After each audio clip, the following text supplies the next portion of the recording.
Bonjour à toutes et à tous. Aujourd'hui, on va parler d'une valvulopathie qui est quand même assez fréquente. C'est l'insuffisance aortique. On commence par une définition. L'insuffisance aortique est une perte de l'étanchéité de la valve aortique en diastole. Ceci est responsable d'une régurgitation du sang de l'aorte vers le ventricule gauche. Parce que normalement, comme vous le savez, pendant la diastole, la pression au niveau de l'aorte est supérieure à la pression au niveau du ventricule gauche. Donc le sang a tendance à passer de l'aorte vers le ventricule gauche. Et c'est grâce à cette valve qui se ferme qu'on n'aura pas le cas. Mais dans cette valvulopathie, cette valve ne se ferme pas au moment où elle doit se fermer. Donc, on aura un reflux qui va être responsable d'un souffle diastolique à l'auscultation. Sur le plan physiopathologique, suite à la régurgitation du sang, on aura une surcharge volumétrique du ventricule gauche. Ceci va être responsable d'une augmentation de la précharge du ventricule gauche. Et par la suite, dilatation et hypertrophie du ventricule gauche. Pour différencier entre dilatation et hypertrophie, dilatation égale surcharge en volume d'une cavité cardiaque, hypertrophie égale surcharge en pression. Et donc, on a dit que la précharge est augmentée. D'après la loi de Starling, vous voyez ici cette courbe qui montre la variation du volume d'éjection systolique en fonction de la précharge.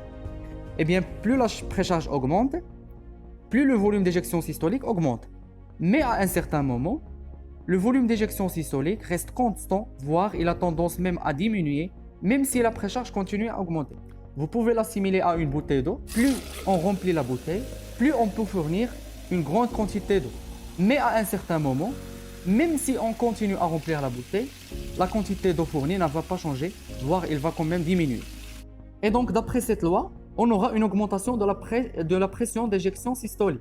Cette augmentation de la pression d'éjection systolique va être responsable de plusieurs signes. Le signe des pouls bondissants. Donc, si on prend les pouls, on va trouver des pouls extrêmement augmentés. Il y a également le rétrécissement aortique fonctionnel. Pourquoi fonctionnel? Parce que la valve aortique, dans ce cas, n'est pas sténosée. C'est juste, il y a beaucoup de sang, il y a une grande quantité de sang avec une très grande force d'éjection qui va passer à travers cette valve. Il va engendrer un souffle. Alors, quand il y a reflux du sang vers le ventricule gauche pendant la diastole, bien évidemment, la pression artérielle diastolique va diminuer. Alors, on a déjà dit que la pression artérielle systolique est augmentée, d'où l'élargissement de la différentielle. Et comme la circulation coronaire se fait en diastole, on aura un longueur fonctionnel. Pourquoi le mot fonctionnel? Parce que les artères coronaires sont saines. Si on fait une coronarographie, on ne va pas trouver de substratum anatomique dans les artères coronaires. Il n'y a pas de thrombus, il n'y a pas de plaque. C'est juste que cette pression artérielle diastolique est diminuée, et puisque la circulation coronaire se fait en diastole, on aura un longueur fonctionnel sur le plan clinique. Si l'insuffisance aortique est importante, la valve aortique va être tellement rigidifiée, alors dans la systole, au lieu que cette valve s'ouvre normalement, ça va claquer. Donc on aura le pistol shock. Si l'insuffisance aortique est également importante, ou bien même